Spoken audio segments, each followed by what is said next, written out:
Good afternoon, students. Am I audible? Yes, ma'am. Okay. We will wait for 2-3 minutes for the participants to join, and then we will start.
Okay, students, whether the PPTs are visible? Yes, Yes, ma'am. ma'am. Okay. So let us start.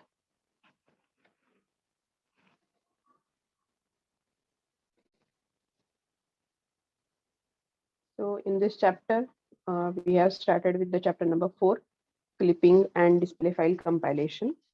So in that, we have seen what is windowing transformation, what is viewing transformation. Then we have seen the two clipping, what is clipping basically, and what is clipping window. Then we have seen the different uh, algorithms for clipping. But before that, we have seen the types of clipping is point clipping, then the line clipping, polygon clipping, and text clipping. Out of that, you have only line clipping in your syllabus. So how to clip a line? So clipping basically is removal of the portion which is not visible with respect to the viewport. So or instead of viewport, we can say clipping window rather. So the portion which is lying outside the clipping window, we are going to remove that. That is nothing but your procedure of clipping. And then for that clipping, we are having two methods in the syllabus. First is Sutherland-Cohen line clipping algorithm, and second is midpoint subdivision algorithm. So out of that Sutherland-Cohen line clipping algorithm we have studied, it was divided into two parts. First is the region code generation, that is the first step, and second was the clipping procedure. So in region code generation, we have divided the plane into 9 sub-regions, where the clipping window or the central region is given a binary 4-bit number 0000, and depending upon the position of the sub-region with respect to the clipping window, we are having total this type of structure. So depending upon the region and its correlation with the 0000, that is clipping window, these are the total 9 regions are assigned 9 different outcodes. So that was the step number 1. Then in step number 2, we are going to decide whether the line is lying inside or outside. So inside and outside, depending upon, simply you have to perform ORing and logical ANDing operation between the two endpoints outcodes. So if a line exists from this upper area, if the line is lying like this, the end codes. So here we are going to first perform the OR, logical OR operation. So first step is, if logical OR gives you all 0 values, then the line is totally inside. So if I'm going to perform OR between these two, then I'm getting a non-zero result. And for non-zero result, the second operation is carried out, that is logical AND operation. So logical AND operation is done between 1000 and 0001. So I'm going to do the ANDing between these two, and after performing logical AND, I'm getting the result as 0000. So with that result, I can prove that, or I can get that the line is partially visible. And if there is a line like this, so here what is the result of OR operation?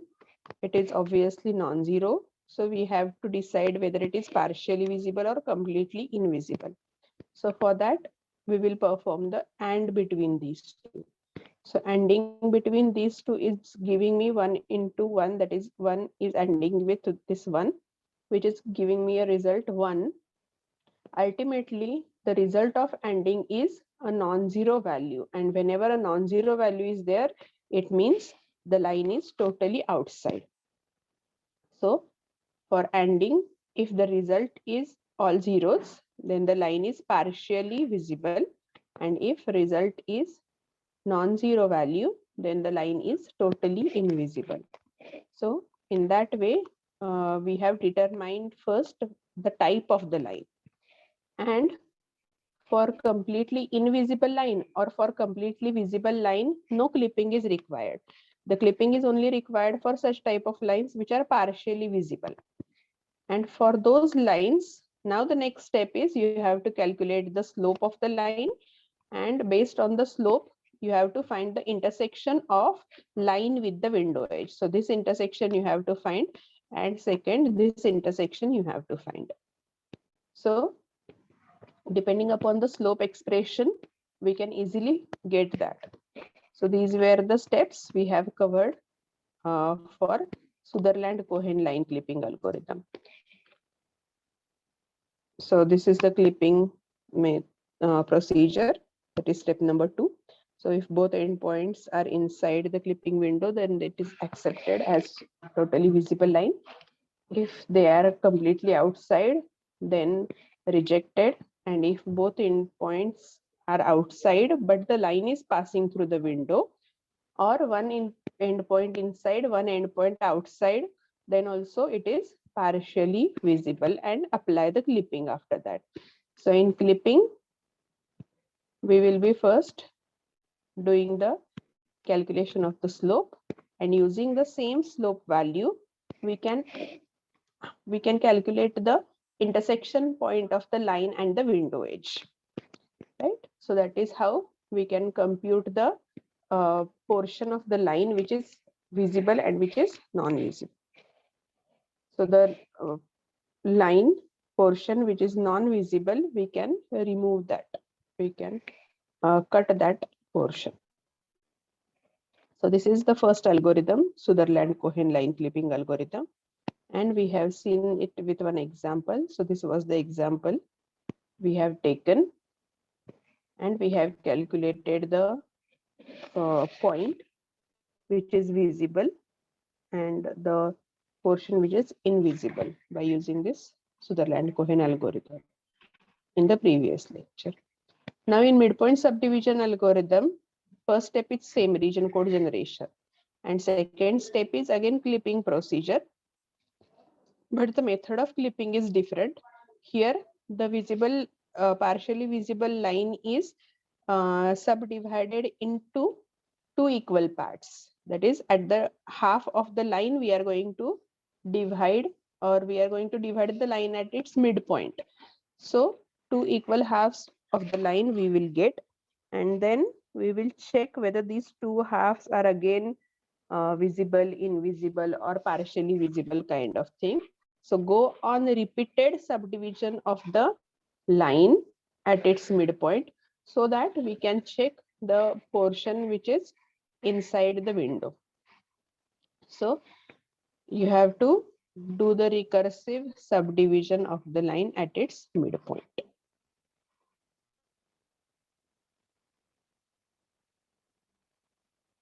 So here also, once the outcodes are there with us, here also we are going to perform or and operation. So if or operation is giving me 0 0 0 0 means it is totally visible.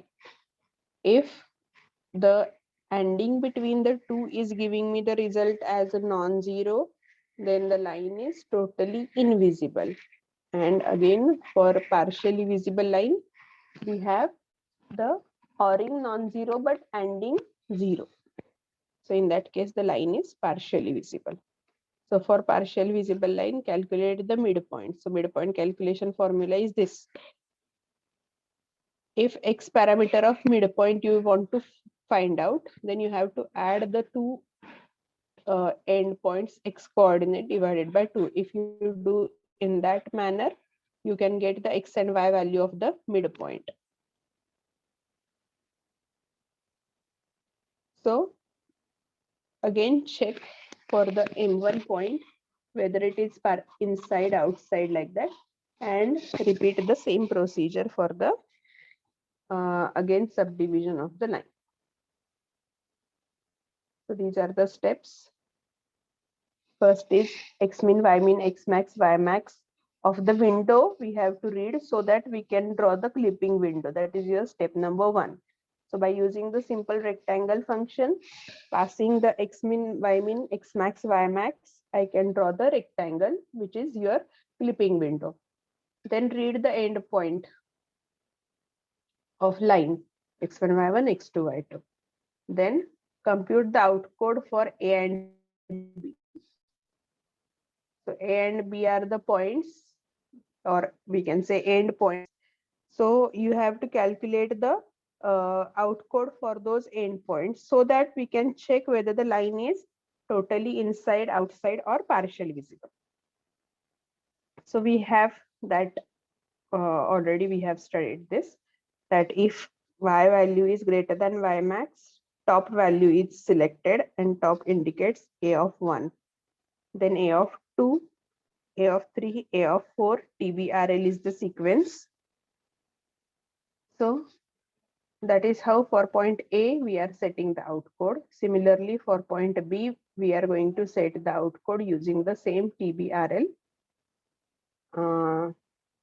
method. Then, if outcode of A and B are equal, that is, or operation between A and B is 0 0 0 0, then the first result is the line is accepted. It is totally inside. Else, if the and between these two is non-zero, it means the line is rejected as it is totally outside. And in the third part, that is else, you have to go for the what we can say, we have to go for the clipping method.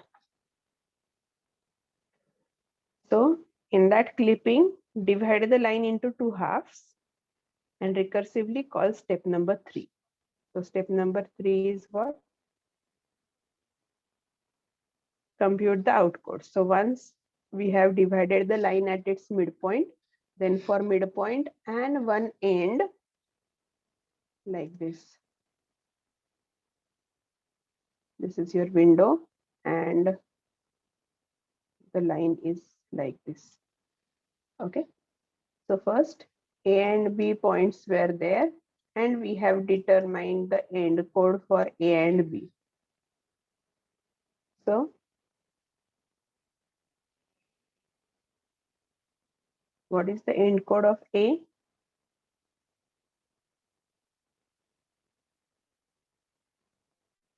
What is the end code of A? A is on the top of the window. Top means what? The first value is set to 1. So TBRL, it is at the top. Whether it is at the bottom, no. So set 0. Whether it is on the right, no. Set 0. Whether it is on the left, no. Set 0. So I am having 1000, that is the area exactly above the clipping window. So that is 1000 is the endpoint of A.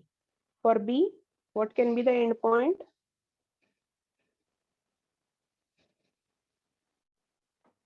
Can you tell? For B, what can be the endpoint?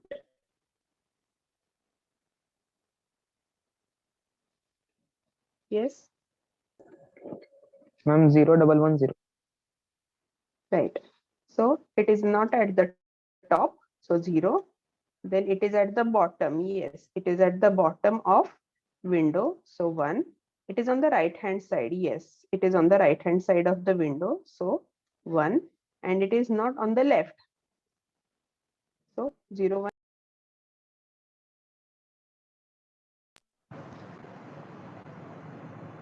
One second.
Okay. So for this point B, we have end code 0110. And then as we can see, the AND operation, the OR operation between the two end code is non-zero. So we will go with AND operation, and AND operation is giving me 0 result, meaning that line is partially visible. So according to our steps, if the line is partially visible, first we have to check the OR operation. OR is not giving me 0000. Then I will go with AND operation. So whether AND is non-zero, so this condition is also failing. The AND operation between these two is giving me all zeros. So I will come into else part and divide a line into two halves at its midpoint. So I will divide the line into two halves at its midpoint. So this is my M1 point. midpoint 1. Now I will recursively call step 3 for both halves. So step 3 is what? Again, you have to check for the end codes of AM1 as well as BM1. So A end code already known, M's end code is all zeros. M is inside the window, and that's why its code is all zero. So I will go with the step number 3 again. So computed this out code for M, and next is I will check for this operations again, step number 4. So I will check whether the result is all zero or operation. No, it is still not giving me all zeros. 1000 or with 0000 is giving me a non-zero result. So I will come into the else if. So else if it will check for the AND operation.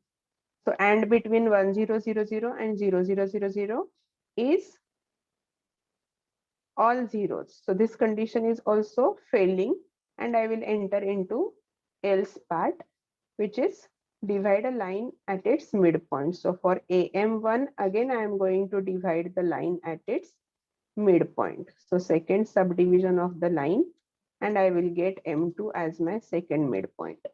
And this process is repeated till you get the intersection point. So in the next subdivision, what will happen? AM2 is divided here at M3, which is your what we can say intersection point of the line and the window edge. So after M3, AM3 portion is not visible with respect to this clipping window. So we are going to reject that portion, and we will concentrate on M3, M2, M1. Now this half part is over. AM1 is over. Now I will go with BM1. So in BM1, again, I will subdivide the line at its midpoint.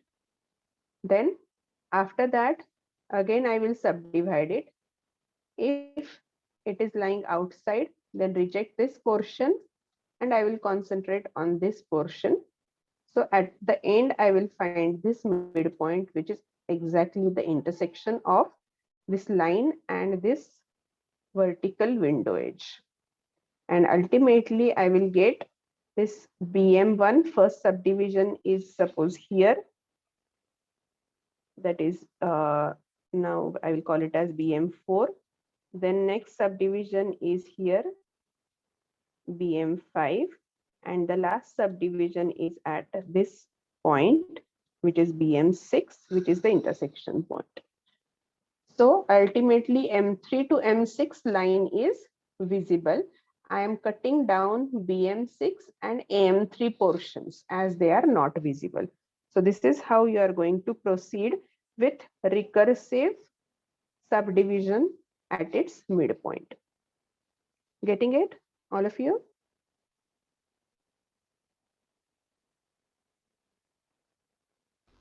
Yes, ma'am.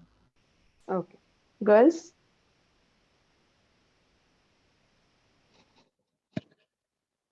Yes, ma'am. Okay. So this is how the midpoint subdivision algorithm works. And now we will see the example. Yes. So this is the example. Window size is -31226. So this is your X min, Y min, and 26 are X max, Y max. Then a line is shown, that is AB line is the given, and we have to find out the visible portion by performing the midpoint subdivision algorithm, by using the midpoint subdivision. So that is the steps are as shown here. So the first is -3, -3, 2 to 2, 6 is the window. So I have drawn the window. Then the line is available, that is -4, 2 to -1, 7. So this is your -4, 2 to -1, 7. So these are the AB points. Then I will first check the endpoints. So we can find out this line is partially visible. So for partially visible line, find out the midpoint. So A and B's midpoint is small b. Small b, let us consider this is here somewhere. Okay, so AB having the this what first subdivision at its B dash, suppose. AB, first subdivision is B dash. So at B dash, I am getting these coordinates -2, x is -2, and y is having value 4. So -2, 4 is the midpoint. Then by considering that -2, 4, I will apply it with the portion A, B dash. So suppose I am doing this AB dash or B dash B, this half part. So I will get the second midpoint at B double dash. Right? So B dash and B double dash both are having the end codes 0, 0, 0, 0. So they are accepted. So I will go with B double dash B. So B double dash B is having the subdivision at B triple dash. And this B triple dash is the intersection point of the line and the window edge. So I can say this point is farthest visible point. हा सगळ्यात लास्टचा visible point आहे B च्या साईडचा. And same is applied on this portion. I will go with AB dash. So A dash B or AB dash I will go with. And then once AB dash is given, the next is I am going to divide the line at its midpoint, that is A double dash, suppose, and repeat the same procedure till you get the intersection point of the line and this vertical edge, and that will give you the line which is visible and the portion which is needed to remove. So this is how, after recursive subdivision at its midpoint, we have performed the clipping, line clipping algorithm.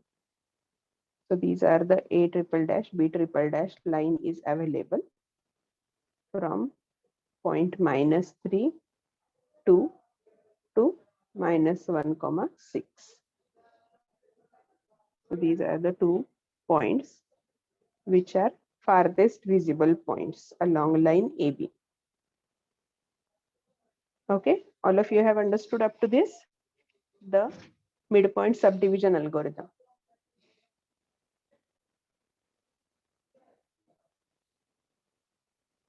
Getting it?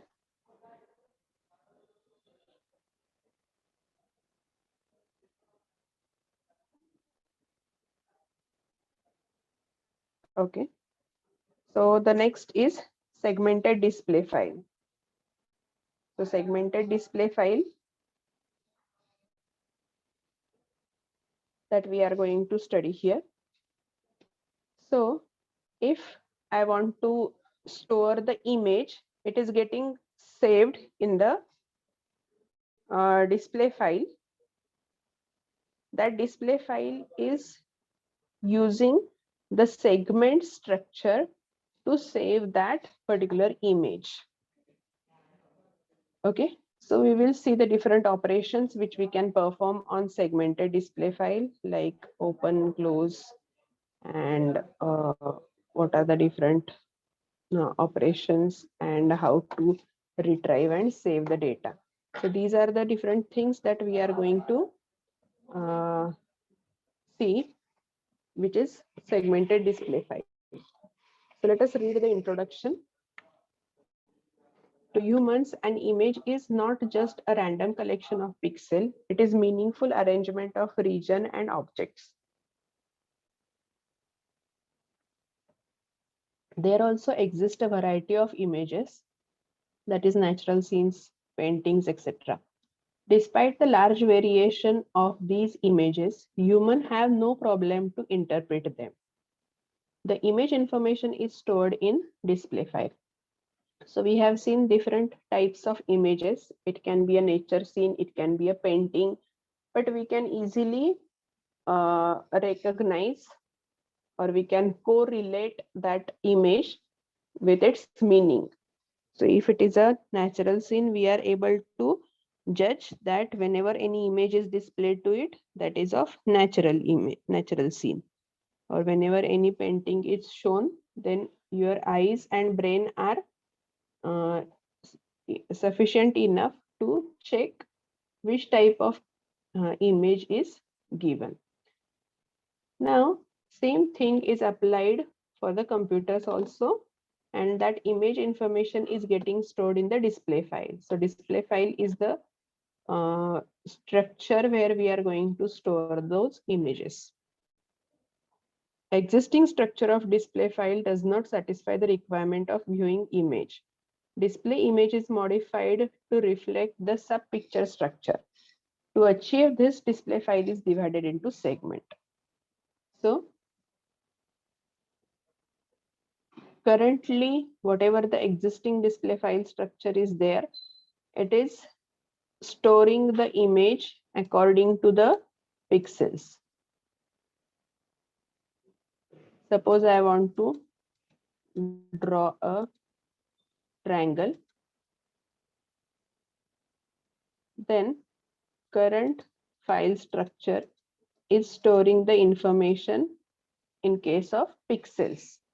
So if I want to draw a triangle, then it is nothing but set of pixels which are arranged in triangular manner.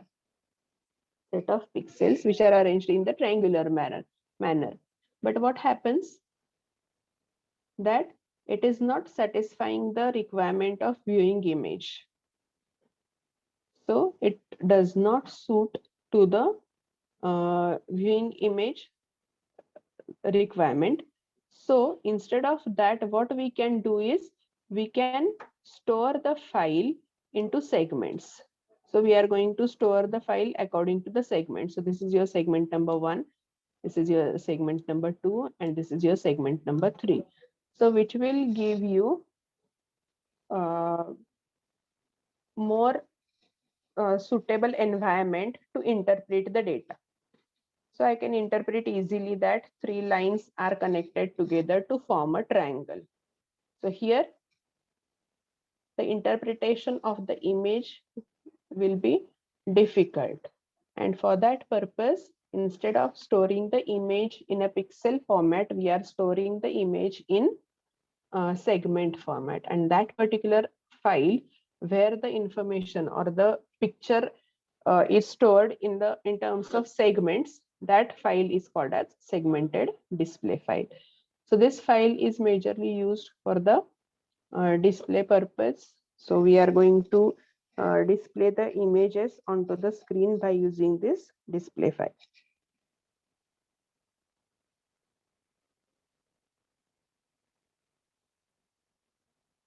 So we can see here. So whenever we want to store any segment, then we have that segment table with us. So segment table, it indicates the portion of the display file used to construct the picture. So every segment is getting paged into the display file, or every segment has associated display file with it. So the first display file, first entry in the segment table is there in the display file, which indicates a particular segment. So this segment is nothing but a smiley. So I can say that segment 1 is a smiley. Then the second information getting stored in the segment table is about the second segment, which is an arrow. So in that way, whatever the objects I am going to draw on the screen, they all are getting converted into the segments. They all are considered as segments and they get stored in the display file and in turn in segment table. So that construction of those segments on the display will be easy. Simply, I need to fetch that data onto the display screen.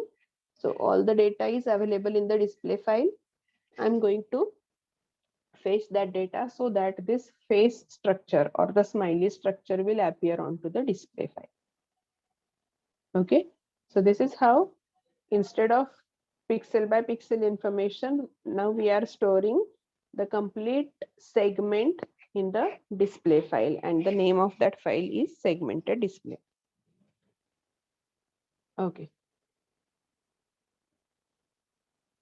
so what this segment table is containing, it is having the segment number, then the starting address of the segment.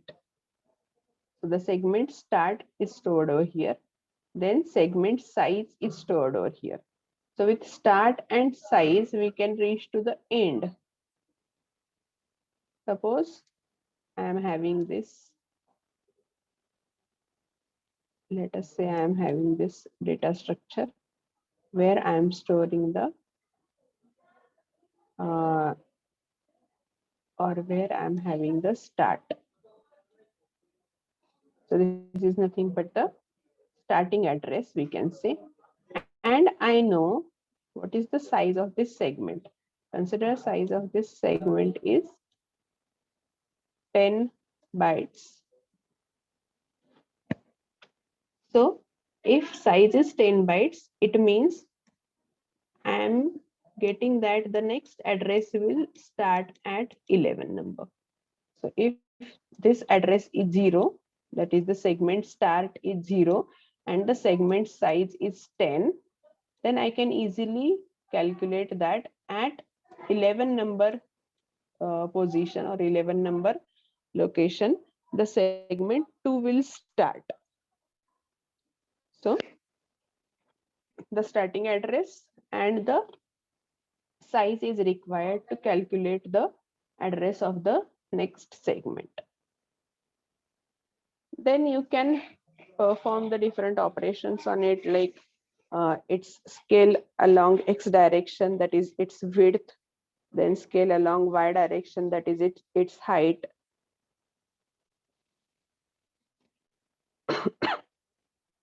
So for the segment, we are going to store its width and its height and the color of it. So color is going to be stored. And now what is visibility? So visibility is nothing but whether we are going to introduce that segment onto the screen. So this is your display file. I will call it as DF.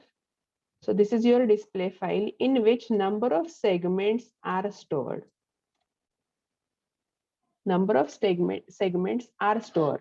But now if this first segment is a smiley, I will say the first segment is smiley. The second segment is a square. The third segment is a triangle. The fourth segment is suppose the pentagon.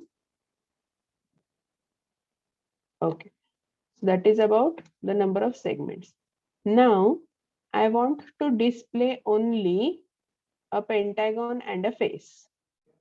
I want to display only a face and a pentagon.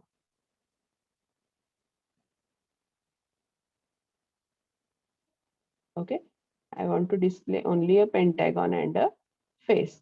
So what will happen in that symbol table? I will write the 0th number entry, which is of face, and first, second, third entry, which is of pentagon, are only visible. So 0th number entry is visible and fifth or third, 0, 1, 2, 3, third number is visible. I don't want to display the rectangle and triangle onto the screen. So the visibility becomes non-visible or hidden. Right. So that is the meaning of that visibility. So on the screen, which component I want to display or which segment I want to display, depending on that, your visibility will change.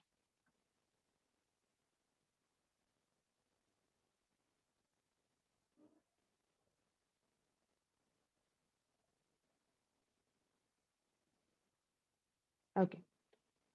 So we have seen what is segment display file, right?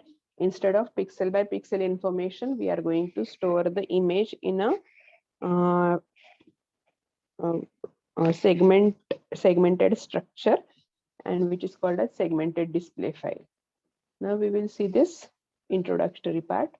So segments are stored in display file as linked lists of block. So we are going to store it at linked list. So how linked list is there? That is the, am I audible, students? Yes, ma'am. Okay, actually I got one message that you are signed out, and that's why I wanted to know. Okay. So here the segments are stored in the display file as linked lists. So what is linked list? We are going to link the segments by an external link. So here the segments are stored in a table format. Now we are having the starting address at the first location. So starting address of the first segment is over there. So after segment number 1, the segment number 2 is attached to it. So this external link is available from segment number 1 to segment number 2. So after that segment number 2, I am having the connection to segment number 3. So though these statements, they may be in a serial on the display file, or they may not be in a may not be placed serially, but through their external link we can access them from anywhere. Means the segment number 1 is, though here the number 1 is written, but this segment is not acting as segment number 1. The segment number 1 is this segment, which is exactly located at third address of your table. So I am going to give the starting address is equal to 3. So the display will start with this particular address of 3. So the starting address is available. That is nothing but this address. The external link is provided to the first segment. So this is your segment number 1. From this segment number 1, the next link is provided to the second segment. So you can see here the blue line, which is showing the connection from this link to the next. So 2 indicates the number. 2 indicates the number of segment. So here it is the number 2, meaning is after this segment we have the second segment for the display. So after displaying this second segment, the control has been moved to this fifth number segment. So 5 indicates the fifth number segment. So fifth number segment is given over here with particular operator x and y as operands. We are going to have this what we can say, we are going to have this segment with us. So after 9, the control will go to the sorry, after 5 the control will go to the 9. So 9 indicates the 9th segment. Okay, in that way after 9, 7 will be given. After 7 you will have any other like that. So this is how we are going to use the linked list for displaying the different segments from the display file.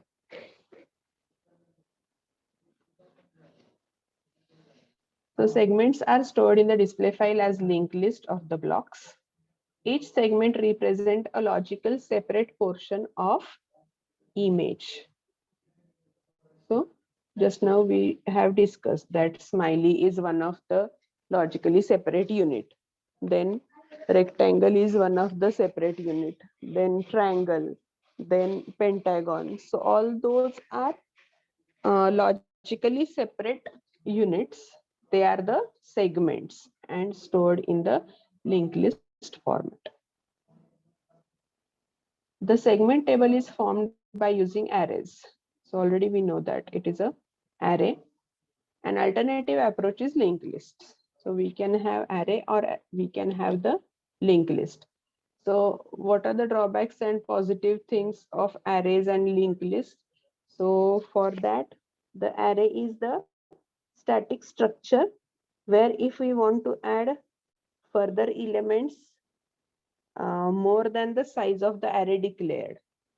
Suppose size of the array is A of 5. 5 records are getting stored in this array A. But if I want to increase that size at runtime, so with array it is not possible because array is providing you the fixed memory allocation for the specified number, for the specified index. So those many records only are possible to store. But linked list is having that facility of dynamic allocation. So at runtime, we can add the segments in the linked lists. So that is the advantage of linked list.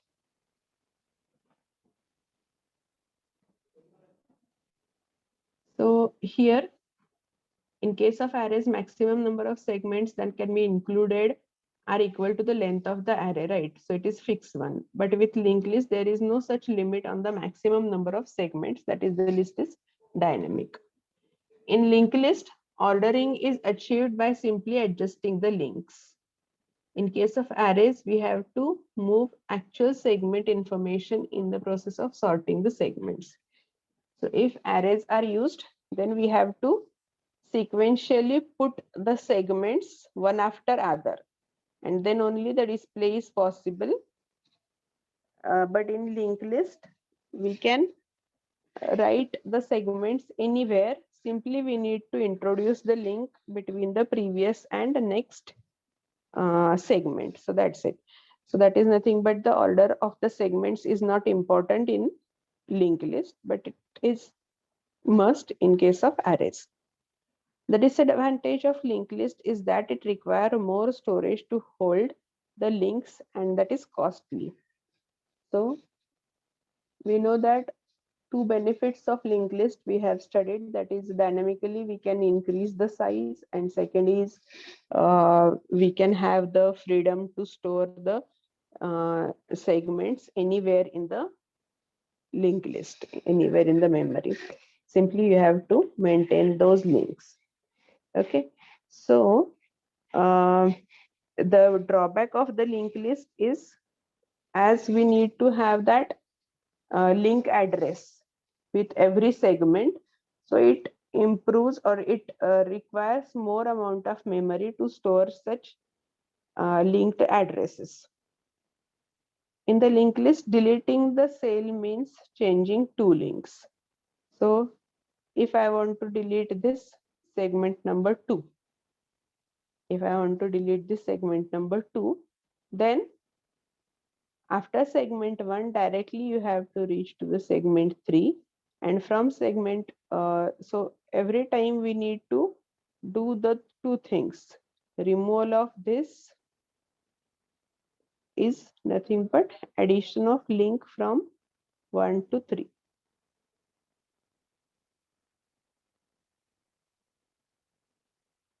Okay, so that is the differences between the uh, array and the linked lists.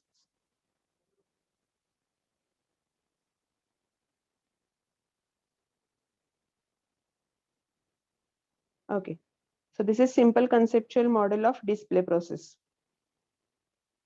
So first we are having the application data. Then once whatever the application data is with us, we are going to define the segments, then transform segment display file. Then we are having the generate display, and then the display is there.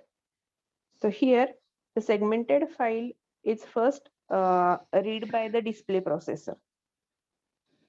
So how is the basic model of the display process?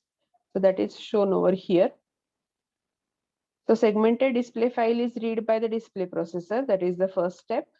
The term segment is used for the unit of picture that is named for modification purpose. So that segment we can perform different operation on that segment: open segment, close segment, then delete segment, modify segment. All those operations we can do on the particular segments. So first we are reading that file. Second, we can uh, use the picture or use the picture as segment, and we can perform the modifications on it. Then the programmer required to recognize the existence of display file as a stored representation of the display image. So we have to recognize the display file, existence of display file, that is whether such display files are available, so that we can represent them on the display devices. So existence of the display file, the programmer should know.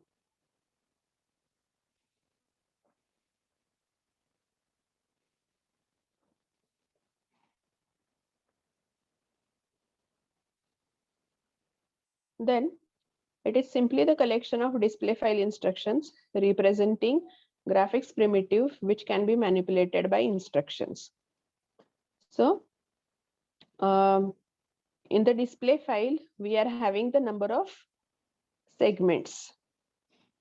It is the collection of display file instructions representing the graphic primitives.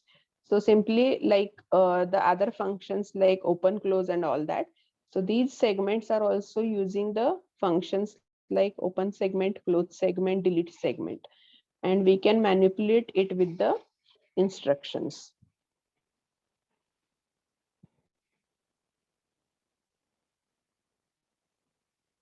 So here are the some attributes. So the segment format is shown, and what are the different attributes or fields in that segment format is shown over here. So the name of the segment, so suppose smiley is one of the segments, so the name of the segment will be smiley. Then visibility pointer field.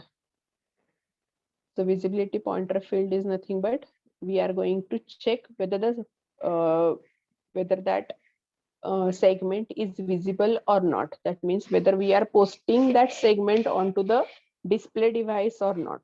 So if we are posting means the segment becomes visible. We are unposting means we are removing the segment from the display.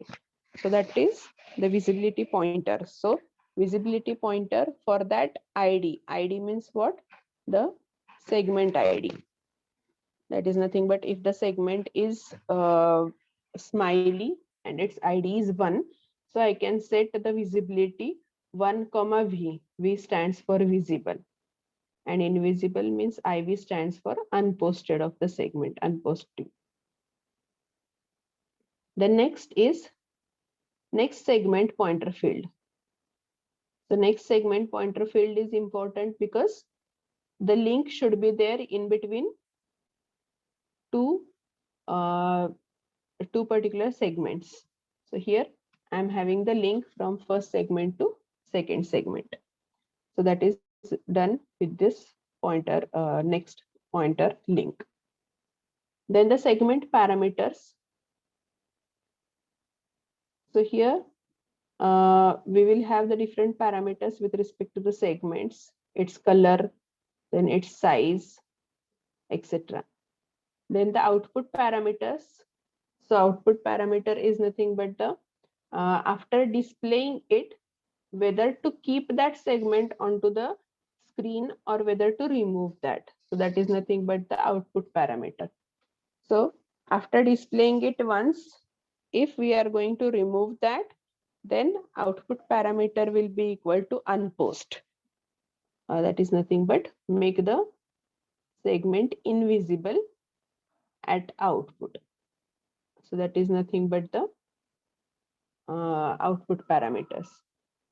And end of the segment pointer means what? It is again given to the next pointer, means end of this current segment is done, and that's why the control will move to the next segment block.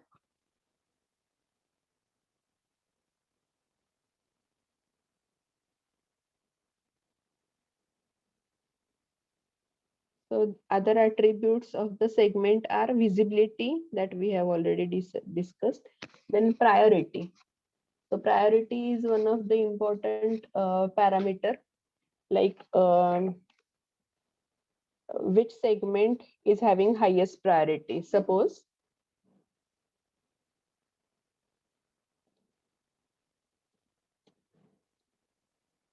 this is the screen.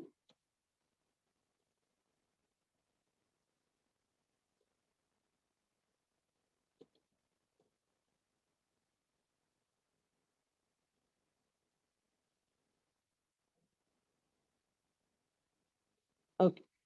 So this is the screen on which I want to display a rectangle. On that rectangle, in front of that rectangle, I want to display a circle, and in front of the circle, I want to display a triangle. So this is the image that I want to display. So total, I will have first, second, and third, 3 segments. I'm having 3 segments, and all the 3 segments are visible. So I'm going to put 1 comma v, 2 comma v, and 3 comma v. So all the 3 segments are visible, but whether they are fully visible, no, they are visible, but they are not fully visible. So for that, we can set the priority. So segment number 3 is having priority number 1 because this segment is totally visible. Fully, it should be fully visible. Suppose this 3 number is having red color, then this triangle is having the highest priority, meaning is all the pixels of triangle will get displayed in red color. So that is how the priority is decided. Then second, that is the triangle is having the second priority. So leaving the first priority, what is the first priority? It is a triangle. So except this triangle area, whatever is available in the second segment, that I will display it with some other color, let us say blue. So I am not going to change this triangle. So the priority is getting decided over here. Okay. So this is how the second object or second segment is having second number priority. And the third is, that is the first segment, which is a rectangle, is having the least priority, that is 3 number. So least priority, that means by skipping the portion of second and by skipping the portion of the third, I want to display the remaining portion of 1 onto the screen. So I will be displaying it like this.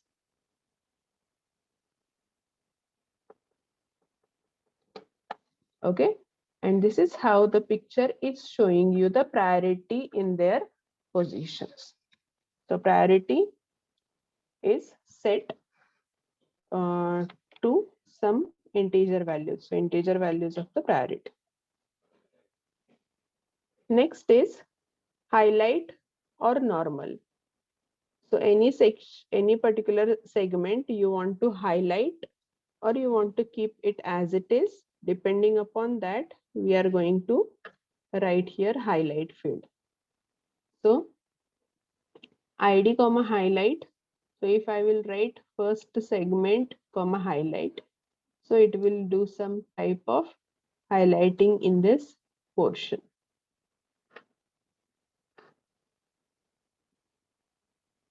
Okay.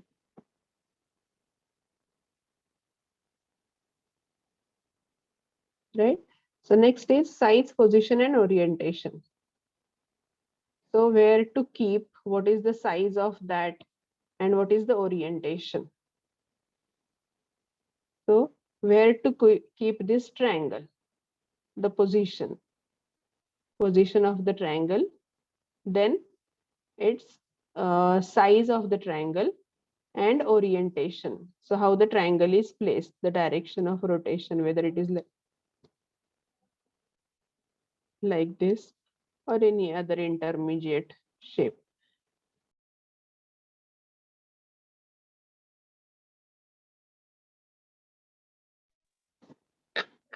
So all these things are considered here in the size, position, and orientation of that segment.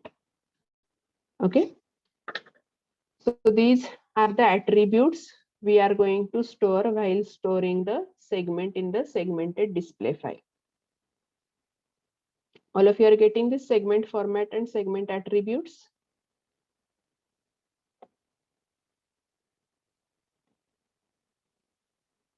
Yes, students.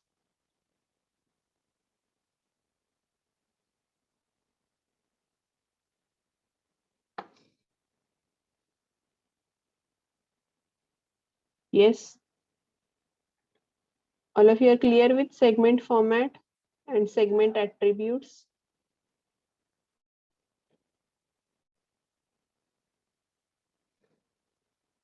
Yes, ma'am.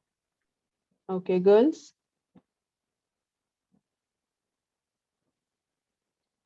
Yes, ma'am. Okay. So next is the two types of segment states. So we have seen till now the segment format, the segment attribute we have seen. Now the segment states we will see. So what is segment state? There are two states. First is painted or unpainted, or they are also called as visible and invisible. So already we have studied what is visible means. So visible means they are present on the screen, and invisible means they are absent on the screen. So painted is also same. It marks all the posted segment as painted. Those segments which are posted onto the screen, they are considered as painted segment or also called as visible. And unpainted means unposted segments which are not available on the screen. They are called unpainted or invisible segments. Now, what are the different operations that we can perform on the segment? First is create segment or starting or opening of the segment with ID. So ID is acting as a parameter. Then close segment, for that also you have to pass the ID so that it will close that particular segment only. It may happen that at a time 2 or 3 segments are open for modification or for display or anything. So in that case, you should specify the ID for creating as well as for closing the segment.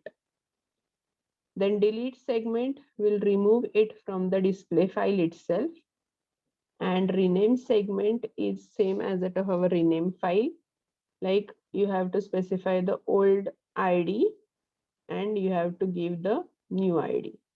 So for renaming, you have to do this you have to pass these 2 parameters. For remaining 3 or above, create, close, and delete, you have to only pass the ID of segment.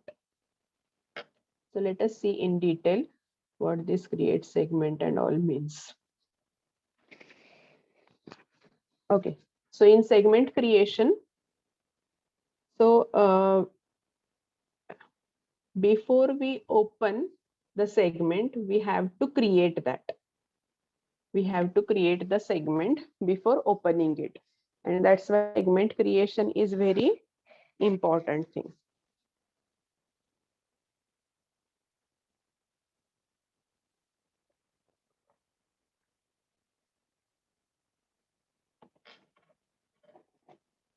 So segment creation. So first thing is the segment must be created or opened when no other segment is open, since two segments cannot be open at the same time because it is difficult to assign drawing instruction to particular segment.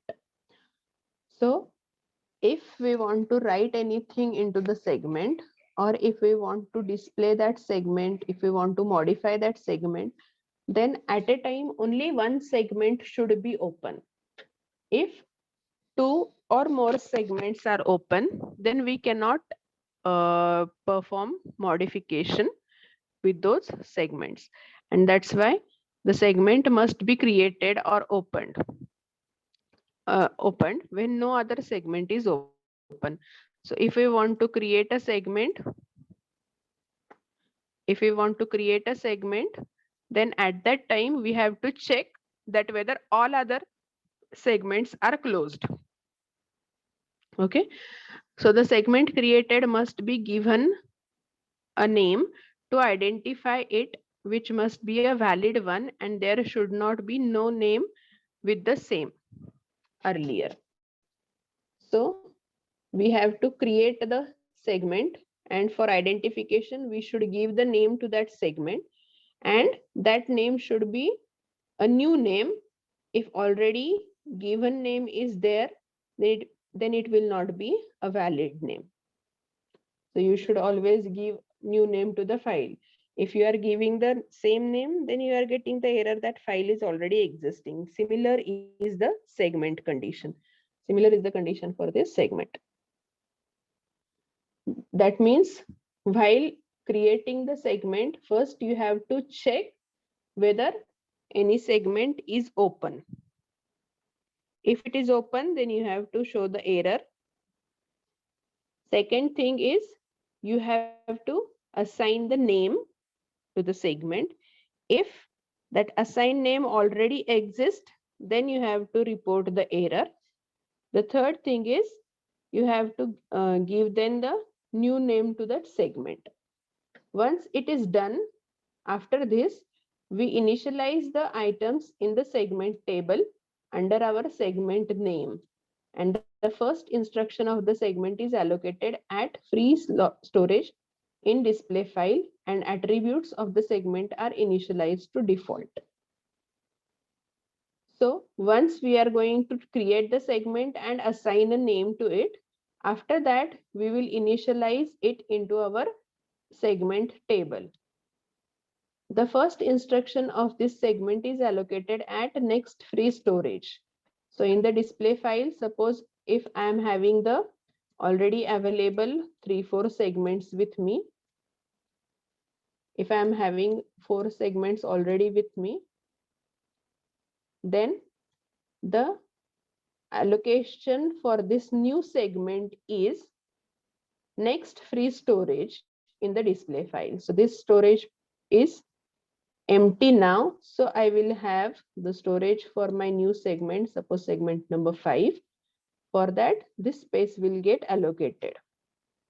And attributes of the segment are initialized to default. So in this segment, we know now what is the segment format. So what are the fields in the segment? So just now we have seen that. What are the fields of the segment? These fields.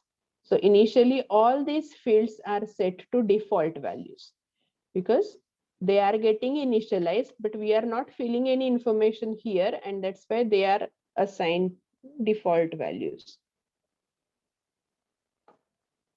Okay, so this is how the segment is getting created. So let us learn the steps or the algorithm for creating the segment. So first step is, if any segment is open, give error message, right? Because we have already seen that Thus, all segments should be closed, then only we can create a new one.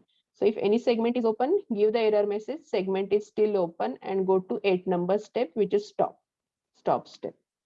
Then next is read the name of new segment. So we are going to read the name of the new segment.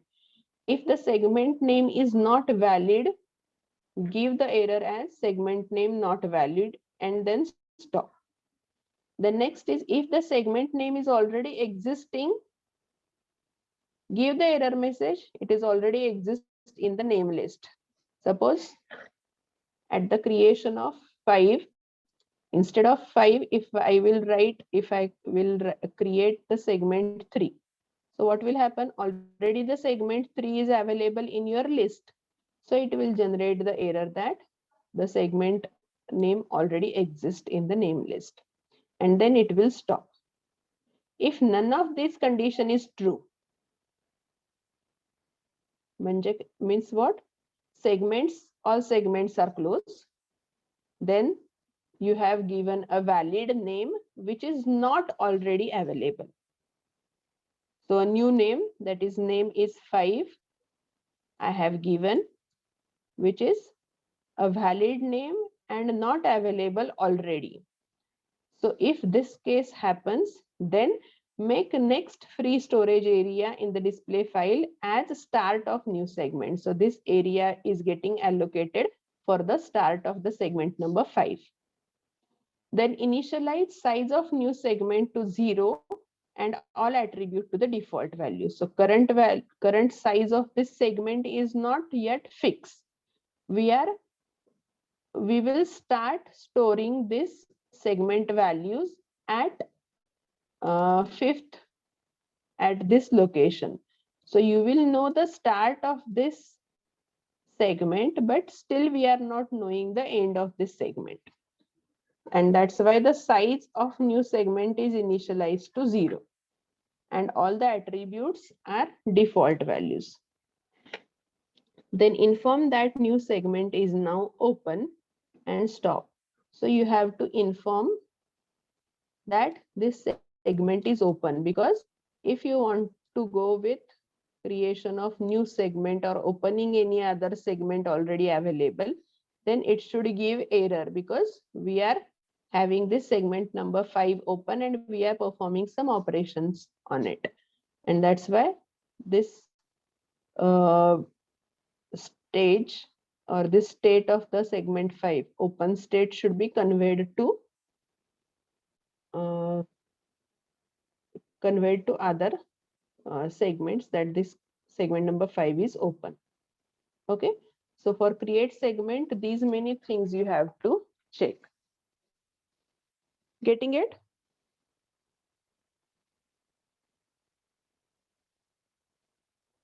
Yes, ma'am. Okay, so create segment. For that, these steps, all our earlier segments should be closed. Then second is assign a new name to it, valid name. If it is not valid, error. If it is valid but already available, then also error. If it is valid and new name not existing earlier, then we are opening or we are allocating the memory to that segment. We are assigning the size to 0 and all the fields to default values. And we are going to inform the segment is open.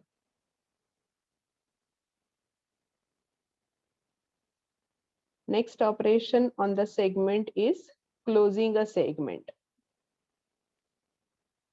So for closing a segment, once the entries in the display file instruction it is over, the segment need to be closed, for which it has to be renamed, which is done by changing the name of currently open segment as 0. Now the segment with name 0 is open, that is unnamed segment is open. And if 2 unnamed segments are present in the display file, one needs to be deleted. So what is the meaning? That once all the entries and all the modifications of the segment are over, we need to close that segment. For that, it has to be renamed. What is the meaning of that? Once I will rename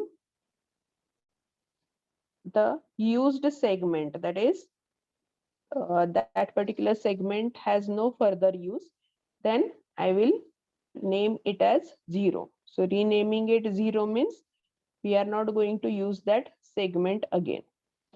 So whenever we want to close it, we have to rename it, and it is done by changing the name of segment as 0. So we are going to give the name as 0. Now the segment with name 0 is open. Still it is not closed. In order to close it, we have to assign the value to the segment, or assign the name to the segment as 0. But still it is open. That is, unnamed segment is open. We are not naming it. The name has been changed to 0. That is, unnamed segment is open. And if two unnamed segments are present in the display file, one needs to be deleted. So if it happens 2 times, that is, I'm making it 0, and one more segment is also 0 in the uh, file, then we are going to delete that segment because no further use is required over there. So in the algorithm, first is, if any segment is not open, then if segment is not open, then how you are going to close it? No, it is not possible, and that's why you have to produce the error message if segment is not open.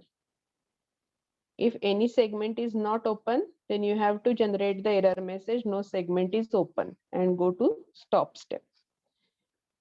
Next is, if this condition is not true, that means if this segment is open, then change the name of currently open segment to unnamed segment, let us say 0. So open segment's name, we are changing it to 0. Delete any other unnamed segment instruction which may have been saved and initialized above unnamed segment with no instructions.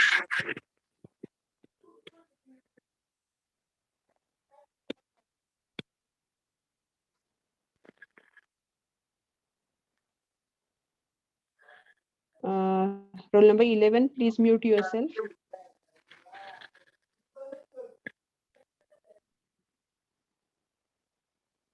Okay. So before closing, we have to check whether it is open. If no open segment is there, then error should be given. If open segment is available, then we are going to set the value to 0. Then if any other 0 is present in the file, then you have to delete that. Delete any other unnamed segment. Unnamed means with a value 0. So if such 0 segment is there, then we have to delete that. Then make the next free storage area available in the display file as a start of unnamed segment. So the next free storage area, we have to make it free in order to store that unnamed segment, and initialize the size of unnamed segment to 0. So every time we are creating the free storage, you have to remember that the size is equal to 0 we have to assign, because we are not knowing the size of that particular segment, and that's why it is assigned to 0, and we are going to stop. So that is about closing a segment. Next operation is, we are going to delete a segment. Similarly, we are going to rename a segment. So these are the different operations we can carry it out on segment. So next is delete segment. So for delete segment, First thing is you should know the name of the segment to be deleted, which segment you want to delete. So first you have to read that name of the segment. Second is, if the name is not valid, if that is not existing on our display file, then you have to give the error as segment name is not a valid name and you have to stop. Then if the segment is open, then give the error. If the file is open, can we delete it? No, we are getting the error that cannot delete the file as it is open. So same way, if the segment is also open, that is modification is going on in that segment, then we are not able to delete that. And that is error should be produced saying that we cannot delete the open segment, right? Then next step is all these conditions are false. That is, we have read the name of the segment, then this segment is has a valid name and it is not open currently. So if it is not open currently, then you can check the size of the segment. So if size of the segment is less than 0, then we do not require any processing. If the size itself is less than 0, we are not going to delete that segment. Then the segment which follow the deleted segment are shifted by its size. So once the size is greater than 0, so we have seen if size is less than 0, then no need to delete. So in the next step, if size is greater than 0, then we are going to delete that record or delete that segment. So this is segment number, suppose segment number 1, 2, and 3. So I'm going to delete segment number 3. Okay, so I want to delete this segment number 3. So what will happen? Once I will delete that, then all further segments are shifted with their own size to that free block. So the segment which follow the deleted segment is 3. It is followed by segment number 4, segment number 5. So they are shifted by its size. So they get shifted in that free space. Recover deleted space by resetting index of next free instruction. So we can recover this space by simply shifting the next segments at those places. The starting position of shifted segment is adjusted by subtracting the size of deleted segment from it. So if the starting segment, suppose every segment needs 10 bytes to store. So sorry, 10 bytes everywhere. So this is second is starting at 10, the third is starting at 20, this is starting at 30, this is starting at 40, and this will start at 50. Out of this 50, now this third record has been deleted. So now all those fourth and fifth block will move downwards. And what will be the new address? New starting address or free memory allocation address for new segment. That will be equal to current address minus the size of this block. So what is the size of this deleted block? It is 10. So 50 minus 10. So now the address is 40. The new address is 40. Why? Because we have deleted this third segment which required 10 bytes of data, 10 bytes of memory storage. And that's why it is said that the starting position of shifted segment, the starting position of the shifted segment is adjusted by subtracting the size of deleted segment from it. So starting 50 has been adjusted by subtracting the size required by the deleted segment. Deleted segment require 10. So 50 is adjusted to 40 because 50 minus 10 gives you 40. Okay. So this is how the operations are needed to carry out while deleting any segment. Getting this?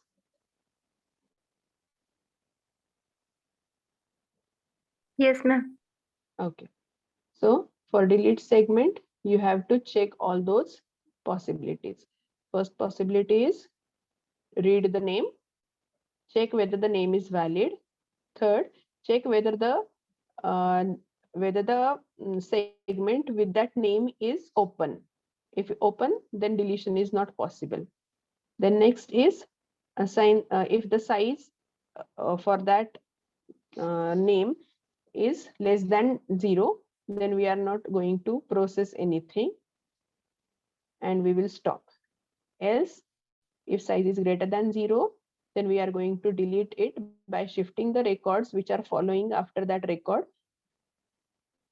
Then after that, the starting address is also adjusted by reducing the size required by the deleted segment. So 50 becomes 14 now. So in that way, deletion of the segment has those many steps to carry out. And next is renaming the segment. So this is the last operation that we can carry out on the uh, segment. So open or create, then close, then delete and rename. So these are the different operations. So renaming a segment, this is done to achieve double buffering. That is the idea of storing two images, one to show and other to create, alter, and for animation. So renaming a segment is nothing but uh, consider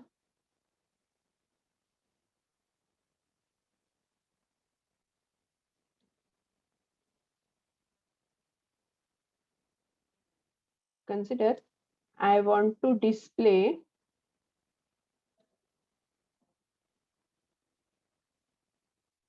okay I want to display the uh, the jumping ball animation, right? I want to display the animation in which it is giving me the effect of jumping ball. So the ball is currently at this location. In the next turn, it will move downwards. Then again, it will move downwards. Then it will hit the border and it will bounce back. Okay, right. So this is nothing but the animation with a ball, jumping ball. So whether the segment size, shape, color is changing, segment is a circle, that is a ball. Whether the size, shape, and color of the ball is changing, no, it is not changing. Then what is changing? Only position is changing. Position of that ball is changing, right? Position of the ball is changing. So in that case, we can create or we can rename that segment. So this is your segment number 1, which is a ball. So we can rename that as segment number 2. We can reuse the same segment by renaming it just by changing the position of that segment. So we are going to just change the position of the segment and we can have the change in the picture. Similarly, if first segment is open, then I can use the rename concept so that I can make the alteration in the second segment. And that's why it is called as double buffering. So we are going to make use of two memory allocations. We are having the two memory allocations for storing the same structure or same segment. So one number segment is also a ball, red color ball. It is stored at this location. And The second segment is also a red color ball stored at this location. So for storing the single object, we are making use of two buffers or two locations. That's why the concept is called as double buffering. The idea of storing two images, one to show. We are going to make use of one image to show. So one is used for display purpose and second is used for manipulation or calculation, or even create, alter, and for animation type of effect. So we are making use of two segments. Okay. So that is the use of renaming a segment. So what are the steps you have to check for the renaming? So first step is, if both old and new segment names are not valid, give error messages. Segment name are not valid names, and then you can stop. Okay. If any of two segment is open, give error message. Segment are still open, because we are going to rename them.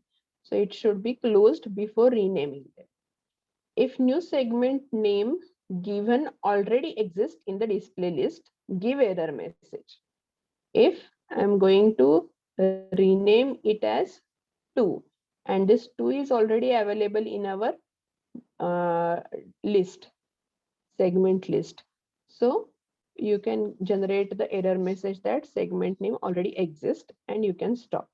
And if none of these three happens, that means segment names are valid, segments are closed, and if the new name is not existing earlier in list, then all the three conditions are not true, then the old segment table entry are copied into new position. So we are going to copy this entry into new position. Simply we are copying that segment and we are changing the position of that segment. Then we are going to delete the old segment. Then we are going to delete the old segment, so that in first picture you will see only the ball is at this location. In the second picture, the ball will be slightly moved downwards. In the third picture, the ball will be still moved downwards. And in the fourth picture, you are going to hit the ball onto the side. Right. So in that way, the same segment is renamed by changing the position of that segment. Okay. And then we are deleting the older one. If we are not going to delete old one, you will get the image like this, all the 4 balls on one screen. So delete the old segment and then you can stop. So how to rename the segment? For that, these many steps are there. Okay, all of you are clear with this? Yes, ma'am. Okay.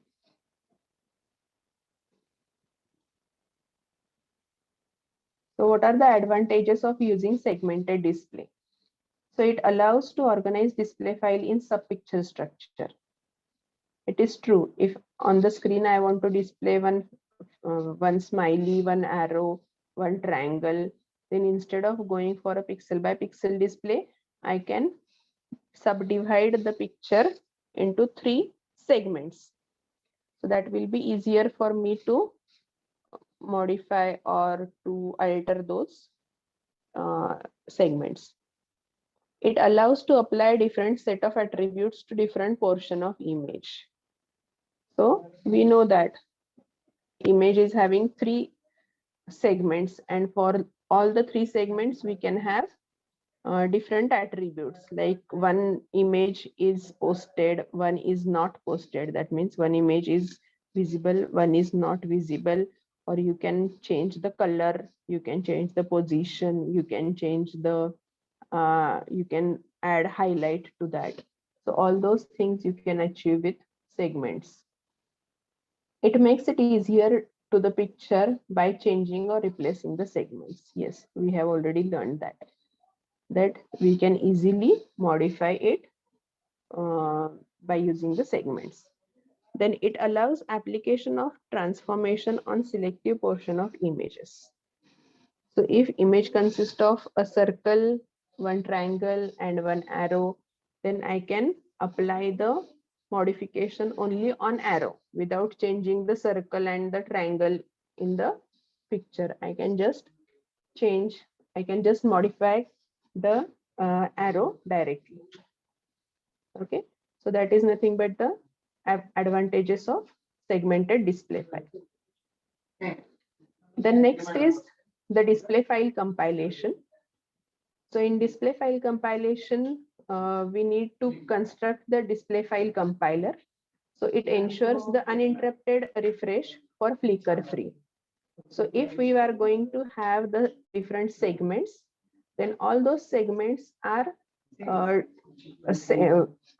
those segments are having the refresh cycle. That means after a short period of time, the whole picture is getting redrawn again, and that is achieved with the help of refresh cycle. So if I want to go for the display file compilation, then I should make sure that the refresh is done uninterruptedly. So there should not be any interrupt in the refresh cycle. So refresh means what? Currently on the screen, I am having one triangle and circle. And I am going to redraw this again after cleaning this portion. It is same as that of your clear screen kind of action. So I am clearing the screen and I am redrawing it again, and that is achieved in the refresh cycle. So while refreshing these contents on the screen, it should be flicker free, or you should not get any flickering errors while reconstructing these images. And these cares are taken by the compilation process. So we are going to have this display file compilation or display file compiler, which makes sure that this refresh action is done without any interrupt or without any flicker. So here we have to maintain the constant refresh during all display modifications.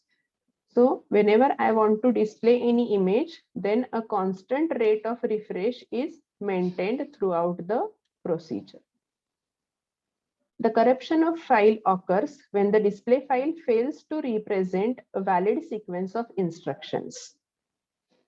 Suppose there is consider the segment number 1. Here we are going to start with the segment number 1. Then segment number 2 is immediately displayed after segment number 1.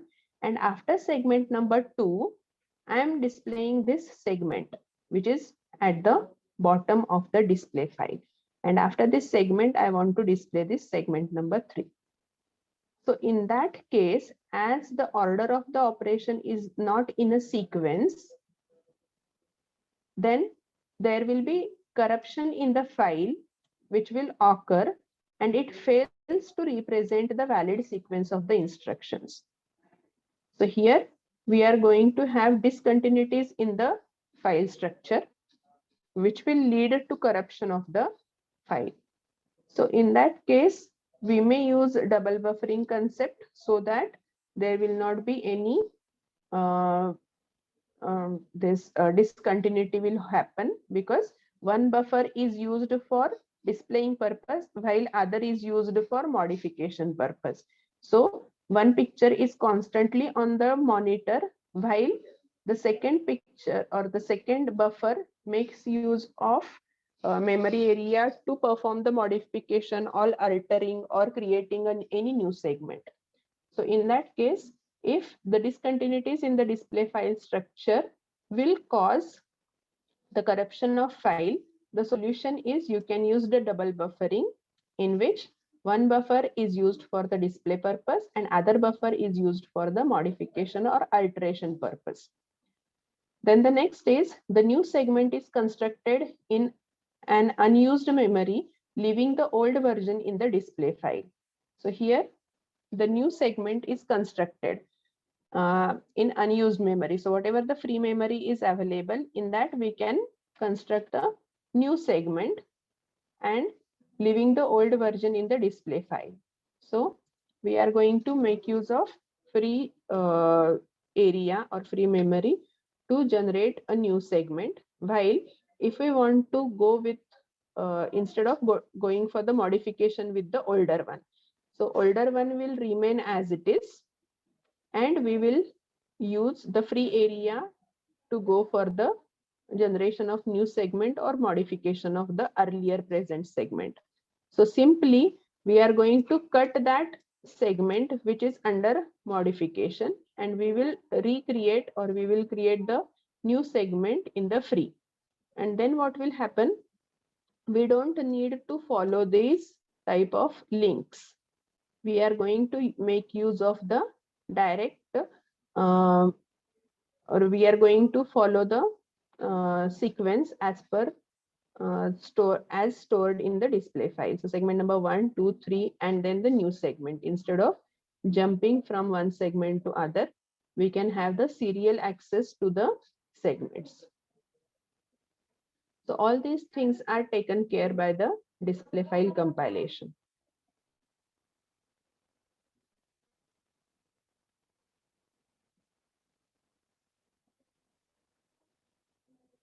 The next is, if we are going to delete any block which is in between the display file, that is uh, if used memory block is there, this is used memory block which is there for old segment 2, and now as per our concepts of compilation, what we are doing, we are creating a new segment at free address. So we are creating here the new segment free address, and this block will be keep empty. This block we are going to remove. So if such compilation methods are used, then we are going to get this fragmented effect in the memory. Some memory blocks are uh, deleted or not used, while some memory blocks are used. Again, unused, used. So we are going to get the alternate pattern or zebra pattern, where some blocks are unused and some blocks are used. This gives you discontinuity in the memory, which is also called as fragmented effect. So that fragmented effect can be overcome by performing the garbage collection. So what is the garbage collection? Garbage collection is nothing but the old blocks or old segments which are not under use, that can be collected together to form a larger area, of free memory, right? So that is achieved in the garbage collection. So let us read these things. So first is, when a new version is closed or posted, old version is replaced in the display file and space is vacated for further use. So this space we are going to vacate, and free space is used to create the new segment. Now due to this, the display file compiler at frequent intervals needs blocks of unused memory in order to construct new segments. So these remains unused and we want to use them for next usage, for creating or constructing the new segments. Discard blocks of memory which has no further use. So for that, what we can do is, we are going to discard the block of memory which has no further use. So here old segment 2 is not used further now because we have constructed a new segment. So such blocks can be discarded. Then a free storage allocation system is needed. So in order to create new segments, we have to go for the free storage allocation system. Now, if every segment is of 10, if every segment is of 10 bytes, for example, segment number 1 is 10, segment number 2 is 10, 3 is also 10, 4 is also 10. Okay. And now, if I want to have a new segment, and for that I require the memory size of 15 bytes. So I cannot use this. I cannot use this because this is having a limited size of 10 bytes only. So I cannot reuse. Now what happens in the fragmentation? See here that I'm generating a new segment and I'm discarding this old. Similarly, here also I'm discarding this red color block and generating a new segment. I'm discarding the old segment and I'm generating here new. Now, in this case also, if every block is of 10 size, 10 bytes, and I require 15, then what is happening? I'm not getting a continuous block of 15 bytes for my next segment allocation. But whether what is the total amount of size available for as a free block, free storage, this is free. The first old segment. This is also free, the old segment number 2. This is also free, the old segment number 3. So if I collect them together, it has total 30 bytes of free memory. And I require out of that only 15 bytes. But as it is present in the fragments, I cannot use those things.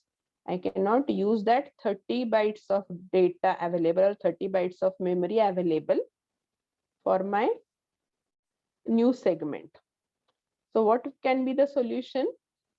So in case of fragmenting effect, even though memory is available, we cannot use it as it is available in the fragments. So our solution is we are going to perform the garbage collection. So the next is we are going to perform the amalgamating free blocks by garbage collection. So what is the method? So here in earlier example, all the 3 new segments which are currently in use, they are collected on one side, and all the free blocks which are old segments, they are collected on one side. So you can have new segment free blocks in a continuous manner, and you can have the total free memory by amalgamating free blocks. So amalgamation means what? Collecting together. So we are going to collect together the free blocks, and this method of collection is called as garbage collection because we are collecting the used blocks for further creation, right? So that is called as garbage collection. So this is also done in the display file compilation. So display file compilation not only does the uninterrupted refresh of the display, but it also performs the effective memory management. It can allocate the memory for the new blocks.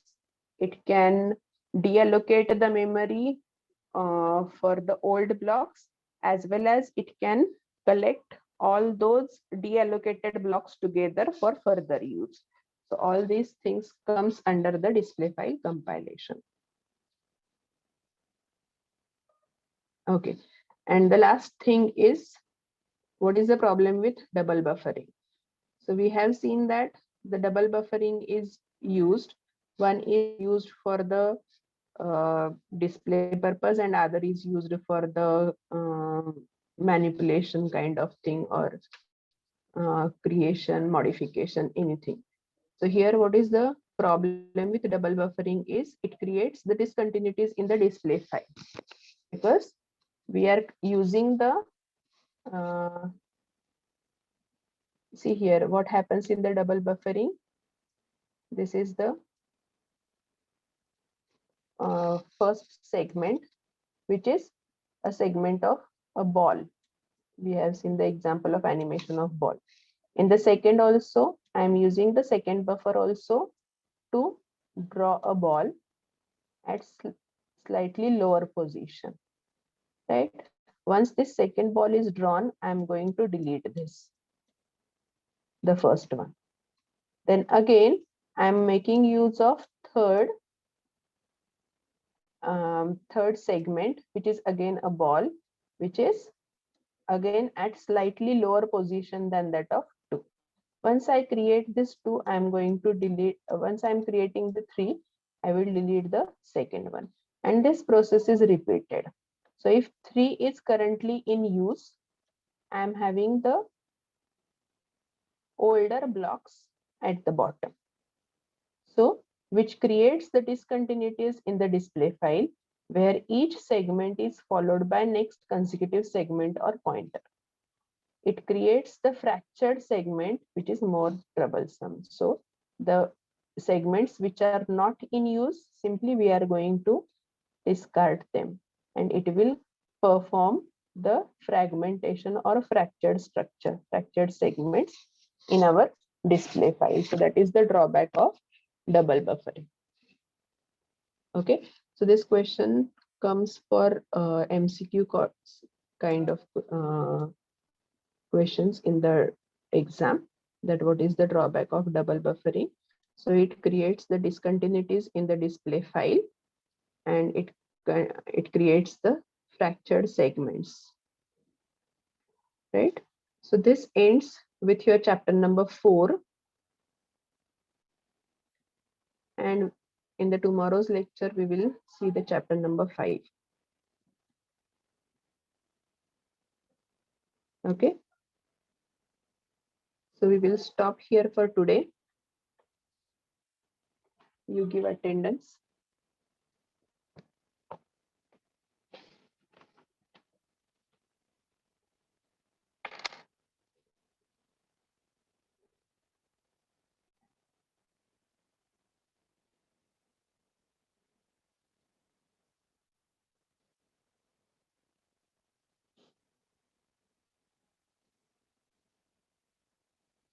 Roll number 1.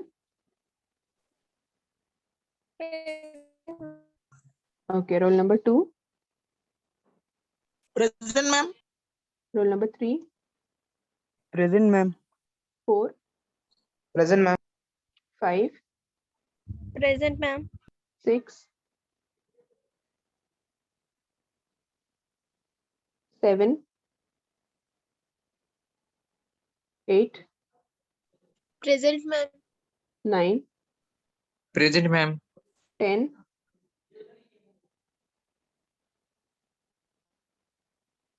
10 is not there. 11. Present, ma'am. 12. Present, ma'am. 13. Present, ma'am. 14. Present, ma'am. 15. Present, ma'am. Okay.